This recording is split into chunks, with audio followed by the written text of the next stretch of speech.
Hi friends, golden గ్లోకి స్వాగతం అండి.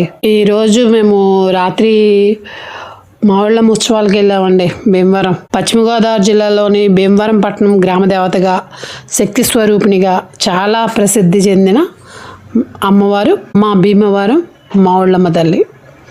విజయవాడ కనకదుర్గ తర్వాత ఆంధ్రాలో అత్యంత మహిమాన్వితమైన తల్లిగా భక్తులు ఆరాధిస్తారు. అమ్మవారి మహంకాళి అవతారంగా భావిస్తారు. చతుర్భుజ రూపంలో ఉండే ఆమె విగ్రహం సుమారు 12 అడుగుల ఎత్తు ఉంటుంది. ఆలయ చరిత్రము 1880 వైశాఖ మాసంలో మొదలైందండి. భీమవరం గ్రామానికి చెందిన మారెళ్ళ మంచిరాజు గ్రంథి అప్పన్నలకు అమ్మవారు కలలో కనిపించి తాను వెలసిన ప్రదేశం మామిడి చెట్లు ఎక్కువగా ఉండే చోటు గురించి చెప్పి అక్కడే ఆలయం కట్టమని ఆదేశించారంట.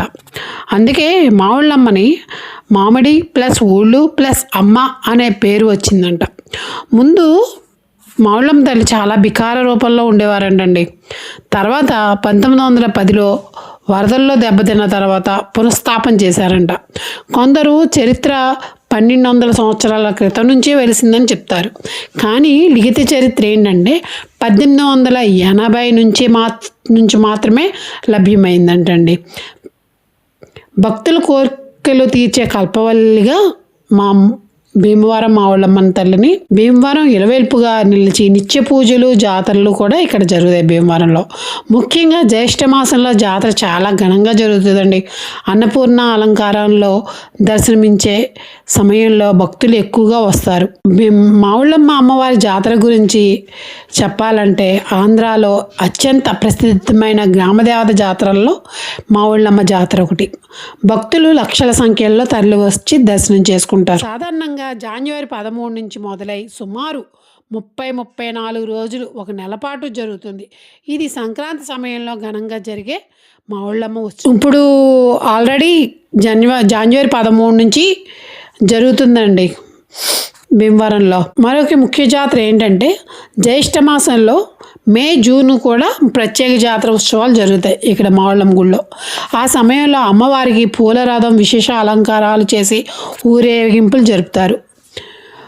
జనవరి 13 నుండి శాస్త్రోక్తంగా పూజలు, హోమాలు, ఉత్సవమూర్తి అలంకరణతో మొదలవుతాయి. అమ్మవారికి అన్నపూర్ణాదేవి అవతారము, గాయత్రి, లక్ష్మి, దుర్గా వంటి వివిధ రూపాల్లో అలంకరణలు. రాత్రి సమయంలో భక్తులు ఎక్కువగా వస్తారు.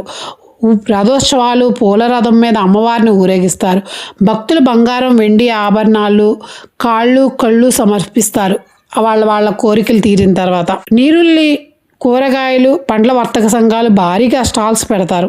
భీమవరం మార్కెట్ ప్రాంతం మొత్తం జాతర వాతావరణంతో మారిపోతుంది. దీపాలు, అలంకరణలు, సంగీతం, భక్తి పాటలు అంతా ఉంటాయి. భక్తులు కోరికలు తీర్చే కల్పవల్లిగా మావుళ్ళమ్మ తల్లిని పూజిస్తారు. ఆరోగ్యం, సంతానం, వ్యాపారం, శాంతి కోసం ఎంతోమంది తమ కోరికలు తీర్చమని మావుళ్ళమ్మ తల్లిని దర్శనం చేసుకుంటారు. ఈ జాతర చరిత్ర సారాంశం ఏంటంటే మావుళ్ళమ్మ జాతర యొక్క మూలాలు 19వ శతాబ్దానికి చెందినవంటండి. అమ్మవారి ఆలయ చరిత్రలతో పాటు మొదలైంది. ఇది సాంప్రదాయిక గ్రామదేవత ఉత్సవంగా మారి ఇప్పుడు ఆంధ్రప్రదేశ్లో అత్యంత పెద్ద జాతరల్లో ఒకటిగా మారింది. భక్తులు లక్షలాది మంది తరలి వచ్చేందుకు ఇది ప్రసిద్ధి చెందింది. అమ్మవారి ఆలయం 1880 వైశాఖ మాసంలో మొదలైందంటండి. 1920-30లో విస్తరణ.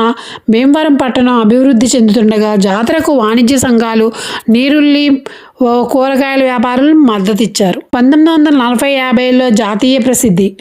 భారత స్వాతంత్రానంతరం జాతర రాష్ట్ర వ్యాప్తంగా ప్రసిద్ధి చెందింది. 1950లో ఆలయానికి స్థిరమైన కమిటీ ఏర్పడింది. జాతరను శాస్త్రోక్తంగా నిర్వహించడం మొదలైంది. ఈ కాలంలో భక్తుల సంఖ్య 10,000కి చేరిందంటండి. అప్పుడే 1940-50 మధ్య. 1970-80లో విస్తరణ. రహదారులు, రైల్వే కనెక్టివిటీ పెరుగుపడడంతో విశాఖ, విజయవాడ, రాజమహేంద్రవరం నుంచి భక్తులు ఎక్కువగా విచ్చేసేవారు. జాతరను 30-34 రోజులు వార్షిక మహోత్సవంగా మార్చారు. ముఖ్యంగా కొన్ని సాంప్రదాయాలు జాతరలో కాళ్ళు సమర్పణిస్తారు. ఒక ప్రత్యేకత ఏంటంటే భక్తుల కోరికలు తీరిన తర్వాత అమ్మవారికి ఈ కాళ్ళు అవి సమర్పణ చేస్తారు. సామాజిక ప్రభావం ఏంటంటే జాతర భీమవరం ఆర్థిక వ్యవస్థకు వ్యవసాయ మార్కెట్ బూస్ట్ ఇస్తుంది. ఇది హైందవ సమైక్యతకు చిహ్నంగా మారింది. ఆలయంలోని పురాతన రికార్డులు, స్థానిక పురాణాలు, మావుళ్ళమ్మ మాహిత్యం ఈ చరిత్రను నిర్ధారిస్తాయి. కొందరు 1200 సంవత్సరాల చరిత్ర ఉందని చెప్తారు, కానీ లిఖితాలు 1880 నుంచి మాత్రమే అని ఉందంటండి.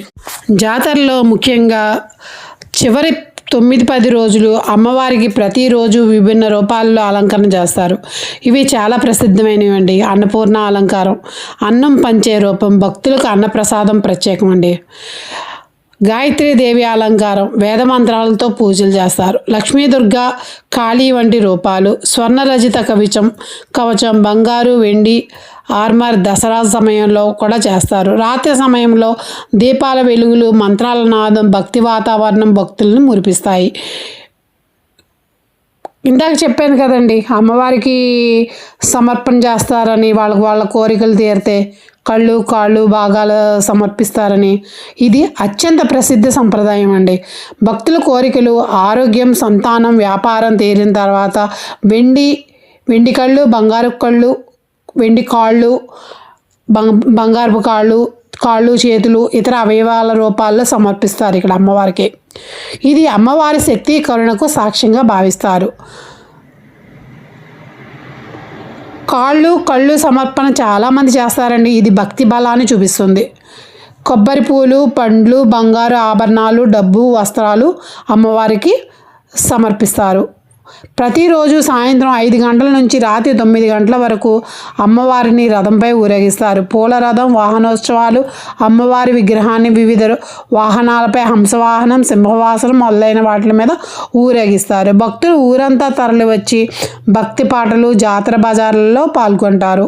ప్రతిరోజు శాస్త్రోక్త పూజలు, లక్ష కుంకుమార్చన, చండీ హోమం, సహస్రనామార్చన మొదలైనవి జరుపుతారు.